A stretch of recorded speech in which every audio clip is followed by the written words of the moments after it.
Alright everyone, welcome back to another fun little tutorial. This one's going to be a lot shorter than the last one. But what we're going to do today is look at color correcting and a couple other little things that I do in Premiere before I export a video. So I just grabbed a couple of clips that I shot recently that we can go through and we can color correct.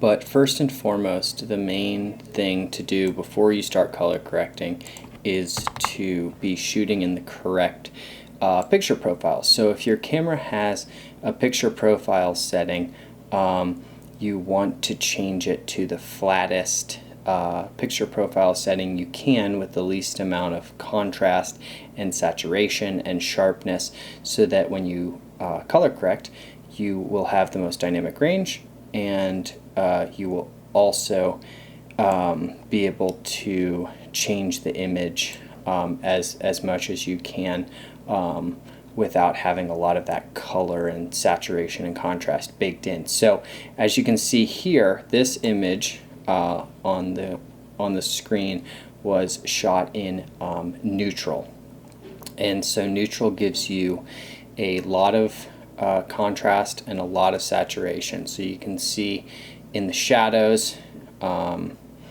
we've hit our blacks, which you can see here. This as well, that your RGB curves is very important to use when filming, to make sure that you're always kind of staying within the confines of your field goals, so that you're not losing any information. So as you can see here, same shot. This was shot in neutral, and then I went in to a flat picture style, which you can see here has the sharpness and the contrast and the saturation and everything turned down a lot, so that then when you actually film, the image looks like this. And you can see your curves change a lot. Now we're not losing anything in our black area, and we're not clipping anything in our highlights, which is kind of the perfect situation when we're filming, so that later on we can color correct our image. What you can see here is I shot two shots just outside of my house. The first one was shot with neutral. As you can see here, you have a ton of information that could potentially be lost in the shadows, and you're kind of starting to get to the point where you could be losing information in your highlights. So if we click the color tab in Premiere Pro, and then we click Lumetri Scopes here, this will give us a much better idea of where we are. So as you can see, on our curves, we are basically hitting our blacks, but we have not lost anything in the highlights, which is good. So now let's look at the exact same image shot with a flatter picture profile. So here you can see we're in a much better situation because we didn't lose anything in our black channel or anything to blacks, and we didn't clip anything even remotely close in our highlights. So that's going to allow us to color correct this a lot better, and also we were able to retain a lot of the detail in the shadow area that we were not able to retain here. So like if you look in this tree here versus in the tree here, you actually have some more of that detail, and to get a really nice cinematic shot you want as much dynamic range as you can. So retaining as much as you can in the shadows and highlights is very, very important. So going forwards, when we color correct an image, what I like to do is I like to do a basic color correction. So as you know, we turned down the contrast, the saturation, and the sharpening. So what we have here is we have this shot from my last video, and you can see it's kind of like a little bleached out looking, but that's exactly how we want it. So what we're going to do now is we're going to add back in contrast, and we're going to look at our curves here. So what we want to do is to create a nice even image. We're going to want to bring our blacks down a bit so that we get really close to hitting. See, if we go here, you can see right here we hit, and that's when you get that flat bar. So we want to go as close as we can to that without hitting, which that looks about right there.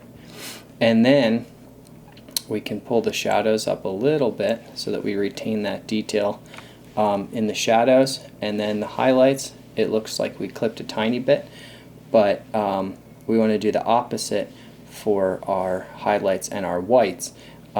So we can turn the whites up a little bit, and we can turn the highlights down, which gives a nice contrasty look that makes it like a lot less bleached out. So this is starting to look really good. We haven't added any sharpness or saturation yet, so I'll add a little bit of saturation to the image to kind of give it some life, and then also the same thing with the sharpening. Since we turned the sharpening off in camera, you always want to sharpen in post, because the processing that the codec will do on the in-camera sharpening will degrade the footage greatly. So this is looking really good. Another thing that I really like to look at is this circular graph here. This tells us where we are in terms of our color temperature for the image. So if we go back to basic correction, and we have our temperature and our tint, if we turn the temperature down, you'll see that the curves start to go towards the blue end of the spectrum, and vice versa if we go up to the top.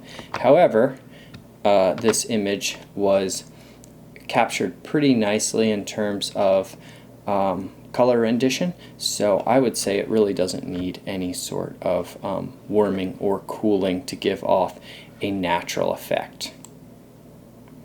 And then, okay, so then this image, again, kind of the same thing that we're looking at here, a little bit darker. So what I would do is take the whites, pull those up, and we can pull them a little bit higher, add some contrast, take the blacks, pull those down till we hit the bottom, because it's kind of nice to have a nice black. Pull the shadows up a little bit and pull the highlights down.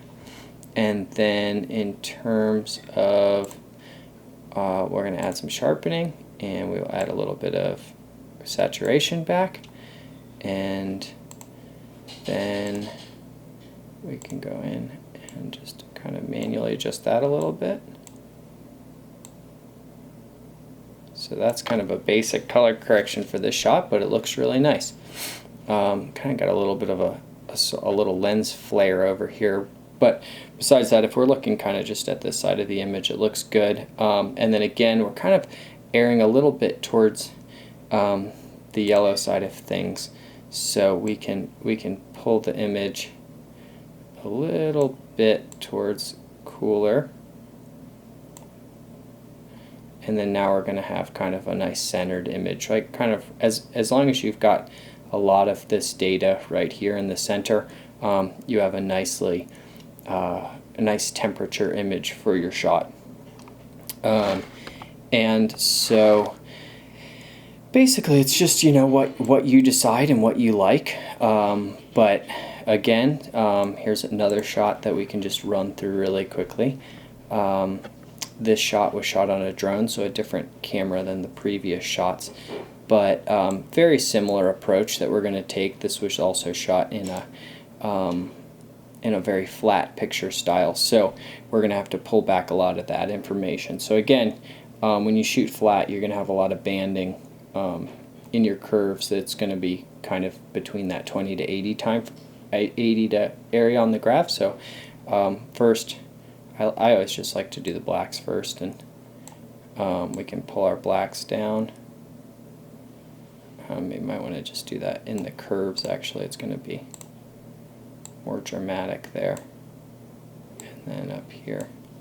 So already we already have a much nicer image than we did before. And then, yeah, we can pull the blacks down just for, the curves is great for major adjustments, and then this is kind of better for the smaller adjustments that you're going to be doing. So then we can pull those shadows up a little bit here, and then same can go for the whites up and the highlights down a little bit. So that's looking pretty good. We definitely want to add some saturation back to the image, which is looking good, and some sharpening. And now if we go back to our effects control here, you can see before, oh, wrong one, before and after. And had we shot this in just a regular picture style, we would have lost all of this information here that we were able to maintain by shooting in a flatter picture profile. So when we're shooting video that's not raw video, it's very important to shoot in these flat picture styles so that we can maintain as much of the information as we possibly can. And again, white balance is looking good, doesn't really need to be changed much, and everything just looks really good here. I would say this is, you know, a very basic grade, but gives you guys an idea of how to use the color tab in Premiere Pro.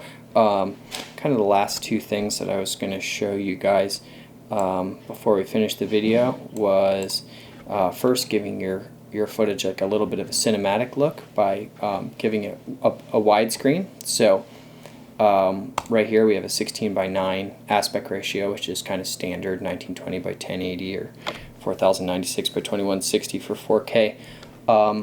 But basically what we can do now is, if we want to give it that cool widescreen look that you see in the movies all the time, you can go to Effects and we can search Crop. And then we can crop our image, and we'll add another one. So we're going to add two crops, one from the bottom and one from the top. Or actually, no, we don't have to do that. And then, so we'll just do it in the one crop. So basically what we're going to do now is we're going to crop from the top, and 11% is, it will give you the 2.4:1 aspect ratio that you'll desire for widescreen. So 11% again on the bottom. And then now we've got this really nice cinematic looking shot here as the car's kind of cruising down the road like that, versus that, which again looks nice, but I think it looks a lot nicer when you add in that that cinematic look to it. The last, and then I guess two more quick things. One thing that's really worth knowing about is the warp stabilizer tool. So as you can see, the shot was a little bit shaky as I shot it, but we can really smooth that out. So let's quickly just grab a small section. Let's see, what section do we like? Okay, maybe from there to there. Okay, so this section right here looks really nice. It's been color corrected, so what we can do now is always color correct first, then apply any other effects after that. So warp stabilizer, and what that's going to do is it's going to analyze the whole image, notice the fact that it was shaky, and then try to fix that shake. So here we can see that it is almost done.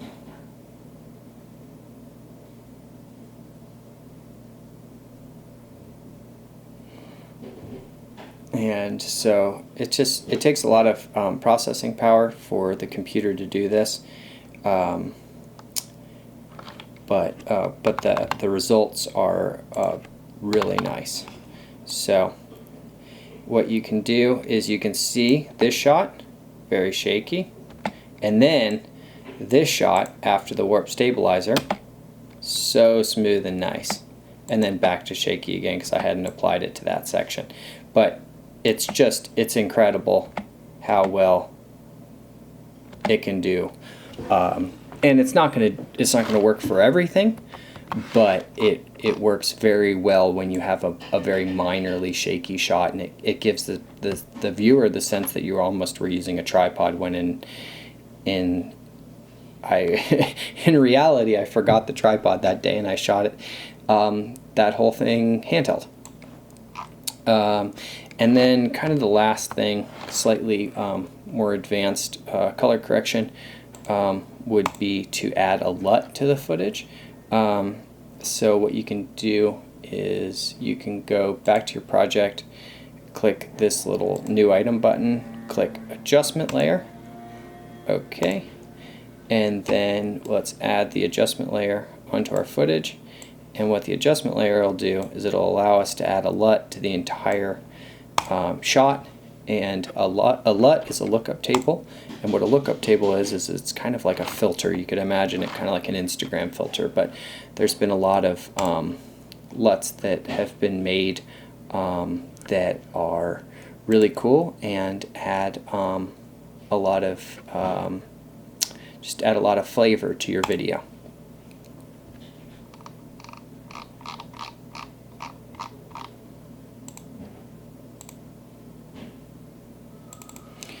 So I downloaded these LUTs.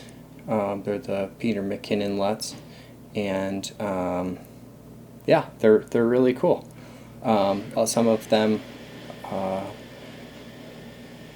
I mean, they're kind of harsh, but basically what you're going to do is we're going to turn them down. So one of the ones I like a lot is this Kodak Killer. So as you can see, wow, changed the image a lot. But what we're going to do is we will go back to our effects control and we'll turn down the opacity on that layer to 30%.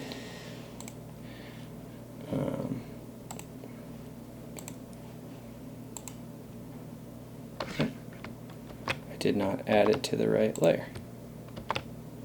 Okay, whoops. Okay, now I'm going to add it to the adjustment layer, and